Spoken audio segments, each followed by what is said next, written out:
धर्म और संप्रदाय। समाज में रूढ़ि हानिकारक है। वह उसी समय आती है जब अज्ञान होता है। जब व्यापक विचार नहीं होते तो रूढ़ि आ जाती है। नाना प्रकार के संप्रदाय तथा नाना प्रकार के विचार होते रहते हैं। संप्रदायवाद वहां आ जाता है जब एक ही ऋषि के वाक्य को सार्वभौम स्वीकार कर लिया जाता है। इससे रूढ़ि आ जाती है। रूढ़ि आने का नाम ही संप्रदाय है। इसीलिए एक ही व्यक्ति के पीछे चलने वाले सभी संप्रदायवादी हैं।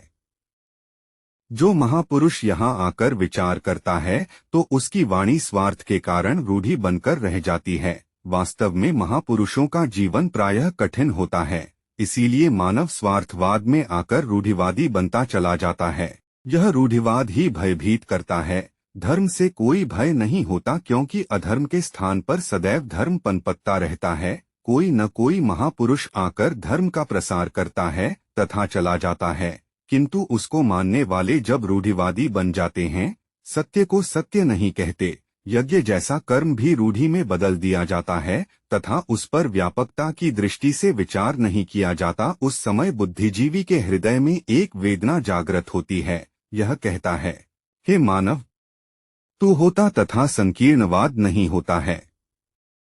रूढ़िवादी न बन। प्रभु का राष्ट्र कभी रूढ़िवाद नहीं होता है। वहाँ चेतन सदैव प्रकाश को प्रकाशित करता है। वहाँ व्यापकवाद होता है। रूढ़िवाद नहीं। वेद में भी रूढ़िवाद नहीं होता, क्योंकि वेद ईश्वर का ज्ञान कहलाया गया है। वह विज्ञान है। मानव उसके विचार को रूढ़ि न बनाए। रूढ़िवादी बनने पर दूसरों से घृणा करके मानव स्वयं घृणित हो जाएगा। वेद कोई संप्रदाय नहीं होता, वह तो प्रकाश होता है जिसमें ज्ञान हो, मानवता का निर्माण हो तथा जो सार्वभौम विचार हो। वहाँ रूढ़िवाद कदापि नहीं होता। मानव मात्र का केवल एक ही धर्म है, जिसे वेद कहते हैं। वेद नाम प्रकाश का है। अंधकार को त्याग कर प्रकाश में जाना ही धर्म माना गया है। समाज हो, राष्ट्र हो, मानव हो, ऋषि हो, सबका एक ही धर्म है, प्रकाश। प्रकाश नाम वेद का है। वह बुद्धियुक्त है। परमात्मा के द्वार पर जाने की हमें घोषणा करता है। प्रकाश नाम सत्य का है।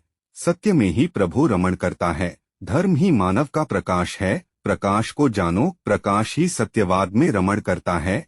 सत्यवाद ही उद्गम है। यही आनंद है। आनंद में ही प्रभु रमण करते हैं। यह सर्वजगत परमात्मा का विज्ञान है। इसमें जो ज्ञान है वह परमात्मा की आमा है। हमें उस वेदी पर आ जाना चाहिए जिस पर आकर वेद के अनुसार राष्ट्र और समाज की प्रतिभा का चित्रण करके एक राष्ट्रीय और सामाजिक धर्म और मानवता का चित्रण करके एक राष्ट्रीय और सामाजिक धर्म और मानवता का चित्रण करना चाहिए। आज के संसार में जो संप्रदायवाद दिखाई देता है वह रूढ़िवाद के कारण ही है। उसमें महान पुरुषों का कोई दोष नहीं। इस संसार में जो भी ऊंचा मानव आता है वह किसी न किसी वेद के अंग को लेकर चलता है।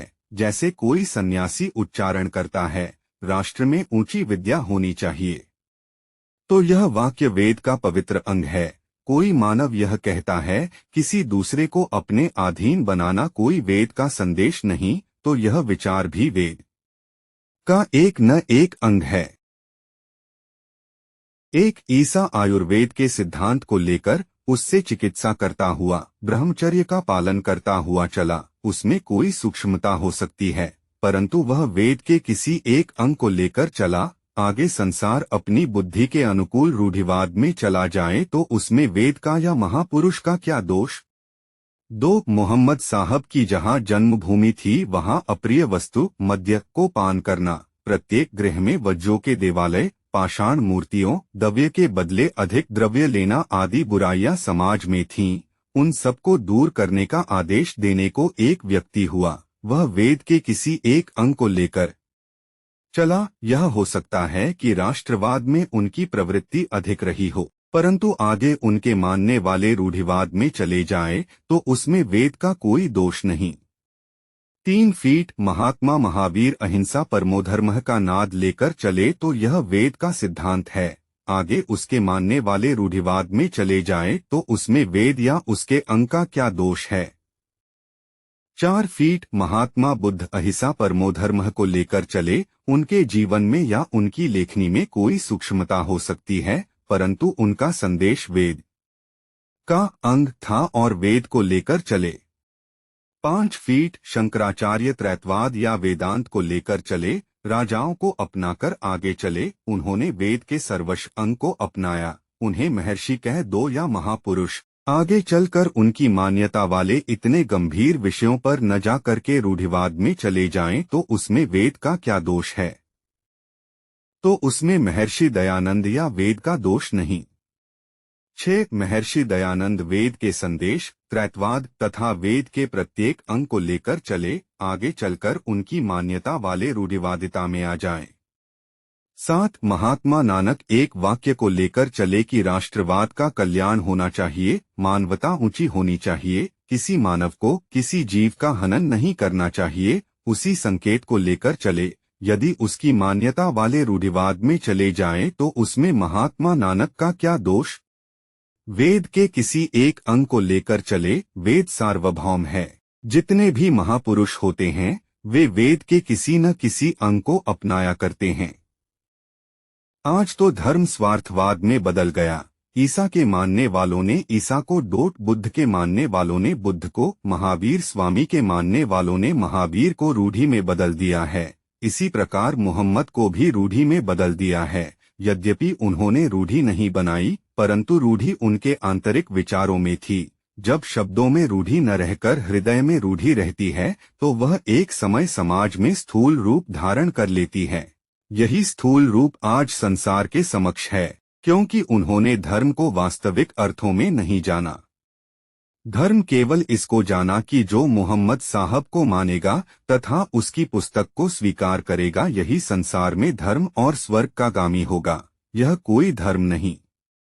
किंतु शंकराचार्य ने वेदांत की घोषणा की। उन्होंने कहा था कि हम व्यास की विचारधारा पर विचार विनिमय करें, परंतु उनके विचार भी रूढ़ी बनकर रह गए। महर्षि दयानंद ने यहाँ आकर हिमालय की कंदराओं में प्रभु से मिलने के लिए भ्रमण किया, किंतु उनके विचारों को भी रूढ़ी में बदल दिया। महापुरुषों का तो एक ही विचार रहता है कि अच्छाइयों को लाने का प्रयास करो तथा कुरीतियों को नष्ट करो। ऐसा ही विचार मोहम्मद साहब, ईसा, महावीर स्वामी, गुरु नानक देव, महात्मा बुद्ध का भी था, किंतु आगे सुंदरता को त्याग कर इनकी रूढ़ियां बन गईं। रूढ़ियां बन गईं कि अस्त्रों शस्त्रों के बल पर दूसरों को अपने प्रभाव में लाने का प्रयास किया गया। महापुरुष कभी नष्ट नहीं होते। वे अपने विचार देकर चले जाते हैं। उनके शरीर के परमाणुओं का विच्छेदन हो जाता है। विच्छेदन होने पर वे परमाणु अंतरिक्ष में रमण कर जाते हैं। जीवात्मा उन प्रवृत्तियों में रमण कर जाती है जो उनके संकलन होते हैं, जो उनके अंतःकरण की धाराएं होती है। परंतु जब वे अपनी रचाई हुई प्रतिभा को दृष्टिपात करते हैं, अंतरिक्ष में भी उनका अंतरात्मा व्याकुल हुआ करता है, क्योंकि जो भूमिका जिस प्रकार रचाते हैं, जब भूमिका उस प्रकार न रहकर रूढ़ी बन जाती है, और वह जो रूढ़ी है यह मानव के जीवन को, धर्मज्ञता को, धर्म को विनाश के मार्ग पर ले जाती है, वही धर्म धर्म नहीं रहता। वही मानव की वासनाओं में, व्यक्तिगत स्वार्थ और पदों की लोलुपता में, द्रव्य की लोलुपता में व्यक्ति अपने मानवत्व को त्यागता चला जाता है।